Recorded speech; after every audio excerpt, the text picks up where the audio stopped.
Hi everyone, today we're going to be looking at the BRX PLC to Stride Field I/O Modbus TCP. Now the BRX PLC can be used remote inputs and outputs from the Stride, and the Stride Field I/O are simple and compact. They provide economical means to connect inputs and outputs to an Ethernet Modbus TCP communication network. Now every module operates as a standalone Modbus TCP server and can be configured via a built-in web server. And we are actually going to be communicating to two Stride modules. The first one being an SIO MB12 CDR, which is a combination 8-input module, 24-volt DC, and 4 relay output. Their Form C, which is a single pole double throw relay, 2 amps per point. There's built-in Ethernet RJ45, which runs a Modbus TCP server. And we also are going to be communicating to an SIO MB04 ADS, which is a Stride analog input module. It's a 4-channel. It's a current and voltage, a 16-bit isolated input. And again, we have a RJ45 Ethernet port, which runs a Modbus TCP server. And we'll be reading an analog voltage into the BRX PLC for the remote I/O unit. Then we'll set output to pulse based on the time range indicated by that analog signal. So if I look at my configuration of my units, again, they are configured via a web server, and this is what we discussed last time. So we put our address into our browser. In our case, it's 192.168.1.131, and we put in our password, which is AC, or our username ACC, and the password being ACCA, and we will log in. And when we do, we see our network settings. You also see this is the model number for our actual Stride I/O unit. This is the combination unit. So we have our system configuration. So we are using a Watchdog timer, and that Watchdog timer has a 3-second timeout delay. So after 3 seconds without any communication, we will get a Watchdog event indication bit coming on in the PLC that will indicate that we've lost communication. There's also a power up event that will let us know when we've lost power to the module and the powers back up again. Then along this same configuration on the web browser, we have our software upgrade. We have our username and password, which we can change here. We have our digital inputs, and it will actually show us the inputs and outputs. You also notice that we have a frequency counter, or we have a counter, and we have frequency on this unit as well. Then we have our digital outputs, which are right here as well, and we can see the status of that, those digital inputs and outputs. So if we hit refresh, you can see that we have the first one on right now currently. If we look at our inputs back again, you can see that our input state there is on, and we can reset our counters if we want back to 0. So that is our one module, and then we can just log out of that. Then on our second module, we have an address of 192.168.1.132, and again, our username ACC, the password ACCA. We will log in, and we have our network setting. We have our system configuration. Again, we're going to use our Watchdog enabled, and again, a timeout of 3 seconds. So when after 3 seconds without communication to this module, it will indicate by a Watchdog event bit that will turn on. We can read that in the PLC and determine when it actually happened. We can also have our power up event. So again, power is removed from the module. We can determine when that power was removed and fire that up again. Then we have our software update. We have our username and password just like we did before. And then we have our analog input. And there's our analog input. And we can just read that. And you can see here, we actually are putting in a 0 to 9 volt signal actually, and we currently right now are reading 8.8 volts. So that is our setup. Again, we're going to log out. Now, detailed information contained in the video can be found at accautomation.ca. A link has been put in the description below. If you have not watched the other videos yet, there will be links in the description below that will start you with video 1. There will be links to the rest of the videos in the series as well. So that is my configuration for my Stride remote I/O units. So let's just close that down. And now let's look at the actual wiring that we have for our Stride units. And the first one being on our Stride combination, 4 relay output, 8 digital inputs that are DC24. And I have my power supply here, which is anywhere from 10 to 30 volts DC. And you see my plus is my brown wire right here. It's going to my supply voltage. It also is coming down and going to my common of my output relay. And then the other side of my common is my purple wire, which is then going back up and going to the input side here. So my positive is going to my input, which is my sourcing of my input, which is what this card is. It's a source input selection. Then you see my 0 volt is my blue wire, or 0 volt DC, and it's powered up my power supply, and it also connects to my common for that input point. So again, all the inputs on this is our sourcing configuration. Next we have our battery, and we have it on a potentiometer, and that potentiometer is connected to pins 4 and pin 2 of our Stride I/O module MB04 ADS. So that's my analog signal. That's the first input that I have coming in. So that's how we've configured that. So now let's look at the program that we have. And on our program, what we'll do is we will actually the first thing we do is we will look at our main program, which is set to run this first program, which is SIO MB12 CDR communication. So if I look at my actual programs in here, I have my main, and under my main, I will then execute my combination module for my Stride, and then also my analog module for my Stride. Then what I do is I pick up my Watchdog event timer, which we just saw that we had configured, and we increment a counter just to indicate that we have a Watchdog event happening. And then we have a power up that we again implement here, and we power up and we can see that happening. So we'll do that in a minute. Next to my program, you'll see that we have again, we run our analog input, and then we have a Watchdog event. So as that event happens, we pick up those 2 counters. Then what we have is a timer. So our timer is based on our analog signal coming in, and currently right now we are running. So there's 8 seconds, or 8.8850, which is what we have on our battery going into our analog right now.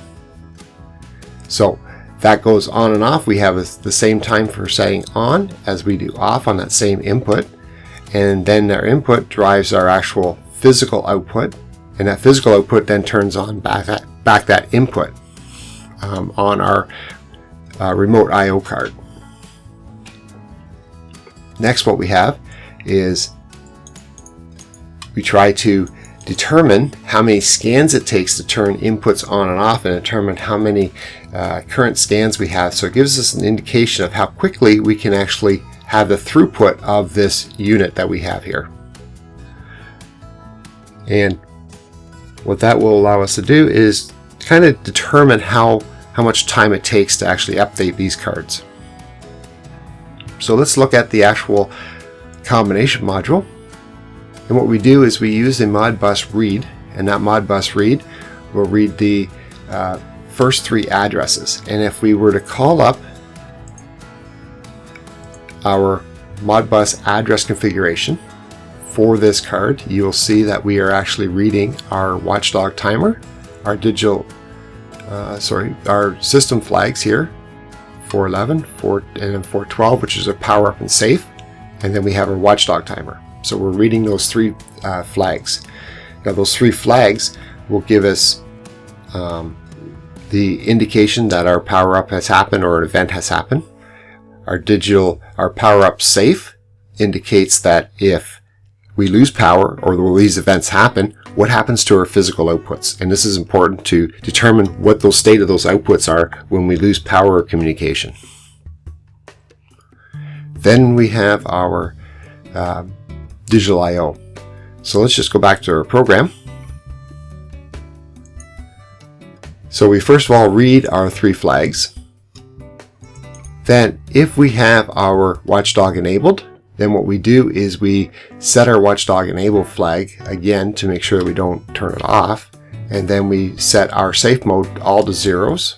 And we set our timer to the value that we've read in our timer for our event timer. Then what we do is we then write those 3 values back into the card using a Modbus write. And then if we have a power up or event there, what we do is when we write it back in, we would then 0 those event flags out. Then what we do is read the status of the card. So here we're reading 16 starting at Modbus address 31. And if we go back to our Modbus addresses, there's 31, which is our digital outputs. Then we read our inputs. We have digital rise inputs, so once it detects that it's on a leading edge, we can see that. Then we have on a trailing edge, then we have our frequency inputs, and we have our 32-bit counters. So read all that information into the PLC.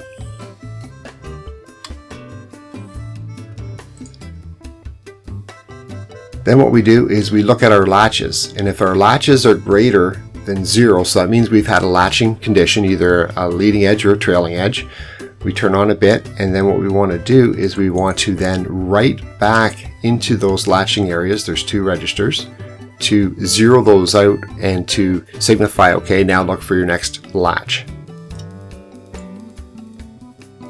Then we have our outputs, and then our relay outputs, we set them according to what bits are set into our output location. And then we have a final communication here, C20, that then goes back up, and you can see that C20 then triggers this communication back again. So it's just a self-looping operation that's continuously cycling. If we then look at our analog is very similar. We have first scan, and we actually read our flags, our event timer. Then if we have our enable flag on, then or flag off, we then have our read values, and then we write those flags or 0 those flags out if there's an event happening. Then what we do is we then will read our Modbus addressing for the type. Now we call that up again, our address busing, or our Modbus addresses for our analog input start here. So if we look at 31 to 34, which is 4 addresses, it will tell us our input type that's been selected for that input. So we read that in. Then what we do then is then read in our actual analog. And our analog, again, if we look back at here, it's coming from 41 to 48. And you'll notice that we have an analog input milliamps and an analog input voltage. So we actually have 8 analog inputs, but 4 voltage, 4 are milliamps, or current.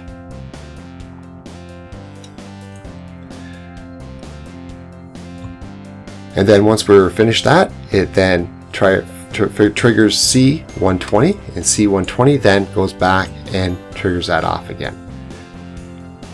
So if we look at our actual configuration of the PLC, go to PLC, System Configuration,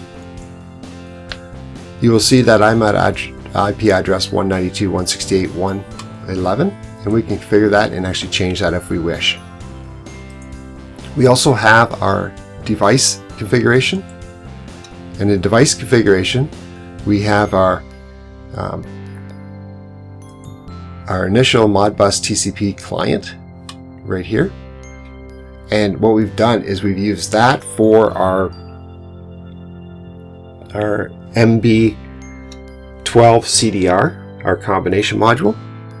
And then we have we've added a Modbus TCP client 2, which is for our analog MB04 ADS module that we've had on here. So there we go. And if we actually look at our hardware and the program that we see right now, you can see here's my BRX PLC.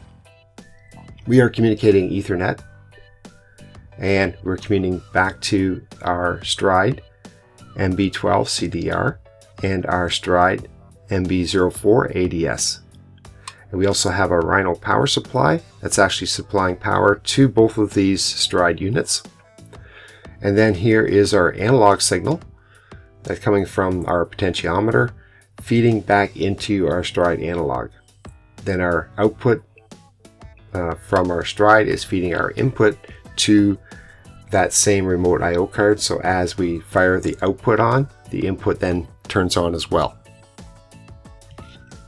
So let's just look at our program, or let's look at our operation here. And the first thing we can do, we'll go back to our main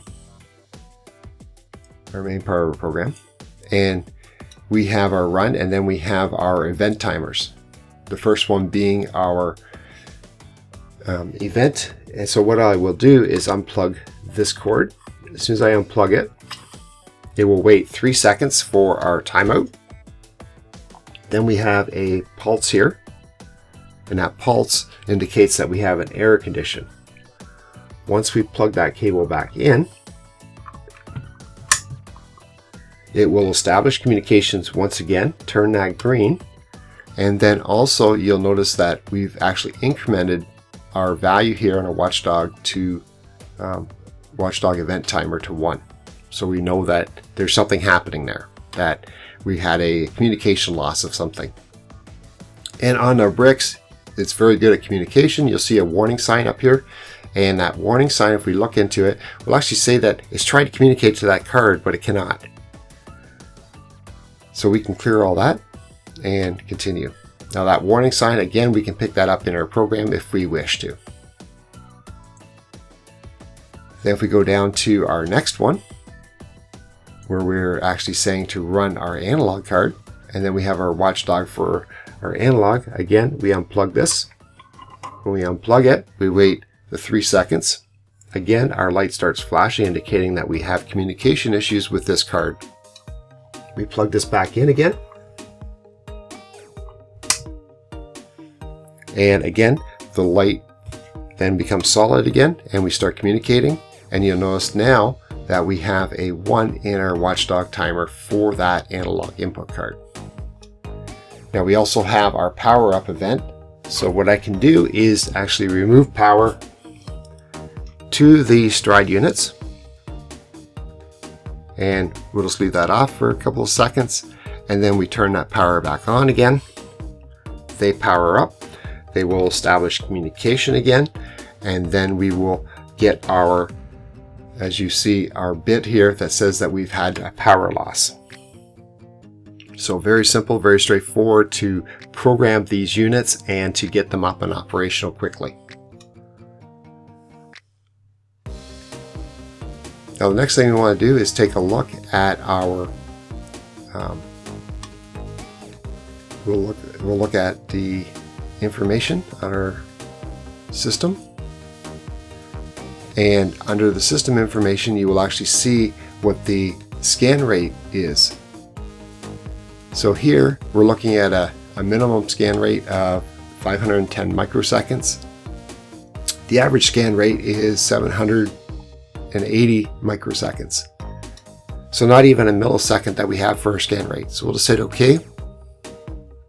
So we'll just keep that in mind as we look at the next part of our program, which is the determine how many scans it takes for our throughput. So what we do is when we turn on our bit, we latch this on here, and when this is on, it waits to see and reads when it's on and determines how many scans have passed. And that's going into D11. So let's type in D11 up here. And throughput scans, currently right now, we have 29. So let's take our analog signal and turn it down a little bit so we go a little faster on our output. And we'll go down just to probably half a second or so. There we go. So we're actually speeding that up a little bit, and you can see that now we have like 38 scans, 35 scans. So it's somewhere around there. And if we push that in, and we'll say we have 50 scans, multiply that by our 0.7. So we're looking at about 35 milliseconds for an update time for these cards, which is really good in the industrial environment and to get things updated quickly. The other thing you will notice on this card is that we also have, that we've programmed in a frequency. And the frequency is set right now at 72, which is actually 0.72 hertz or 0.72 pulses per second. Then we have a counter, and it's a 32-bit counter. So as those values increase, or as I turn on the output and the input turns on, that input counter turns on. And right now, since we've started this video and I reset it during our configuration, we've had 78, 79 now, and it keeps on going up, counts on that input.